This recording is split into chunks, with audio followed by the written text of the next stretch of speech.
Doctor Babasaheb आंबेडकरांच्या जन्मात सुद्धा फिटणार नाही, या जन्मात सुद्धा फिटणार नाही। अहो, ज्यांनी शून्यातून विश्व निर्माण केले, ज्यांच्या लेखणीतून आज हजारो कोटी भारतीयांचे नशीब लिहिले गेले, ज्यांनी हजारो वर्षांच्या गुलामगिरीची शृंखला तोडली, अशा राज्यघटनेचे शिल्पकार महामानव बोधिसत्व डॉक्टर बाबासाहेब आंबेडकर यांना सर्वप्रथम मी विनम्र अभिवादन करते। नमस्कार, माझे नाव प्राजक्ता सिद्धेश्वर पते। आज मी तुमच्यासमोर विषय मांडत आहे डॉक्टर बाबासाहेब आंबेडकर यांच्या दृष्टिकोनातून भारत आणि संविधान। डॉक्टर बाबासाहेब आंबेडकर हे केवळ एका व्यक्तीचे नाव नसून ते एका क्रांतीचे नाव होते, अशा क्रांतीचे नाव ज्याने माणसाला माणूस म्हणून जगण्याचा अधिकार दिला।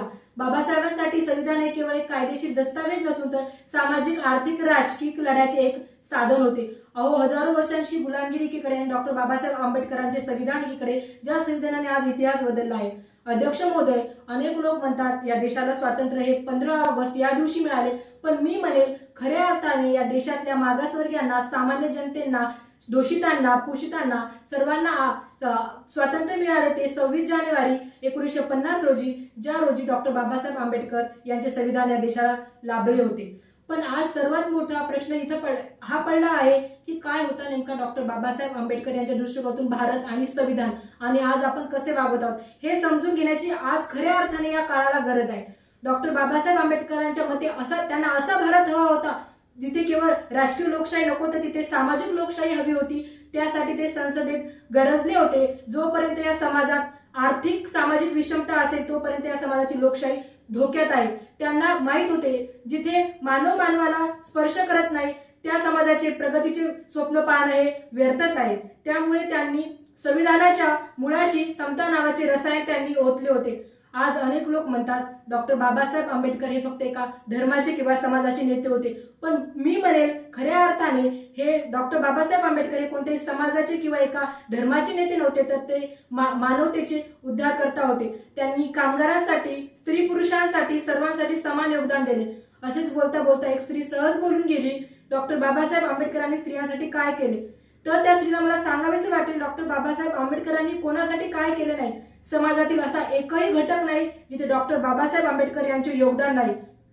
आज स्त्रिया आपण नोकरीवर असतो, आपल्याला 9 महिन्याची जी प्रसूतीची रजा मिळते, जिला मॅटर्निटी लिव्ह आज आपण असे म्हणतो, ती मॅटर्निटी लिव्ह प्रत्येक समाजातील, प्रत्येक देशातील स्त्रीला मिळण्यासाठी डॉक्टर बाबासाहेब आंबेडकरांनी हा हक्क, हा कायदा आपल्या संविधानाच्या माध्यमातून आपल्याला दिला आहे। आज या देशाच्या पाठीवर अनेक हिंदूचे देवळे आहेत। आपण त्या हिंदूच्या देवालयामध्ये जातो, कोणत्याही हिंदूच्या देवालयामध्ये आपल्याला एक स्त्री पुजारी म्हणून पाहायला मिळते का? हिंदू धर्म, सनातन धर्म हे मान्य करेल का की एखादी स्त्री कोणत्या हिंदूच्या धर्मामध्ये पुजारी बनू शकते का? नाही बनू शकत। एखादी स्त्री कोणत्या मस्जिदमध्ये मौलाना बनू शकते का? नाही बनू शकत। अहो, पण याच देशात एक स्त्री गावची सरपंच बनू शकते, कलेक्टर बनू शकते, देशाची राष्ट्रपती बनू शकते। जो धर्म, जो समाज एका स्त्रीला एका देवळाची, एका मंदिराची पुजारी बनण्याचा अधिकार देत नाही, पण त्याच देशात एका स्त्रीला भारताचे राष्ट्रपती बनण्याचा अधिकार माझे डॉक्टर बाबासाहेब आंबेडकर याचे संविधान देते। आज खऱ्या अर्थाने आपल्याला हे समजून घेण्याची गरज आहे की आज आपण संविधानाप्रमाणे वागतोय का नुसती संविधानावरच टीका करतोय? डॉक्टर बाबासाहेब आंबेडकर यांच्या मते संविधानात त्यांनी काय शिकवण दिली? एक मत, एक जात आणि एक मनुष्य। तरी आज आपण माणसाला जातीच्या तराजूत मोजतोय ना?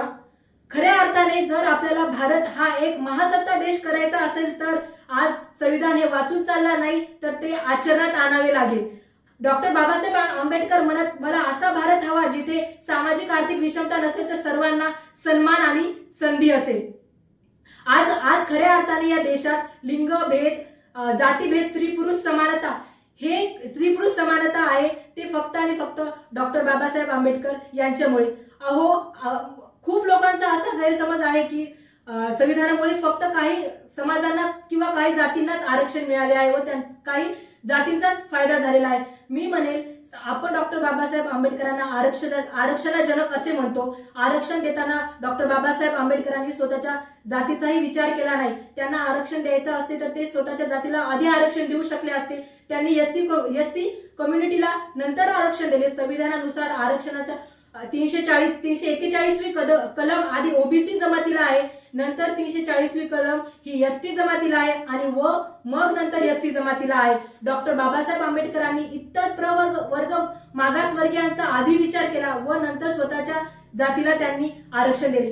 हा विचार कधीतरी डॉक्टर बाबासाहेब आंबेडकर यांच्या संदर्भातून आपल्याला समजून घेण्याची आज खऱ्या अर्थाने गरज आहे. आज जगाच्या पाठीवर प्रत्येक माणूस मतदान करू शकतो. प्रत्येक माणसाला समान हक्क आहे.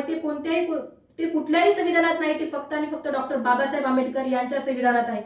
आज जाता जाता इतकेच म्हणेल मी, काट्यातूनही गुलाबाचे फूल उमलले, काट्यातूनही गुलाबाचे फूल उमलले, ज्याने संविधानाद्वारे अख्ख्या जगाला जिंकले, इतिहासाच्या पानावर नाव ज्याचे कोरले, अशा भीमरायांनी या देशाला जगासमोर झुकवले. डॉक्टर बाबासाहेब आंबेडकरांनी संविधानाद्वारे जो आपल्याला मार्ग दाखवला आहे, तो मार्ग समतेचा, न्यायाचा आणि स्वाभिमानाचा मार्ग आहे. चला तर मग डॉक्टर बाबासाहेब आंबेडकर यांच्या स्वप्नातील समतावादी भारत घडवण्यासाठी आज आपण संविधानाला आपला श्वास बनवूया. नुसते संविधानाचे वाचक नाही तर संविधानाचे खऱ्या अर्थाने आज रक्षक बनूया. एवढे बोलून मी माझे 2 शब्द संपवते. जय हिंद, जय भारत, जय भीम.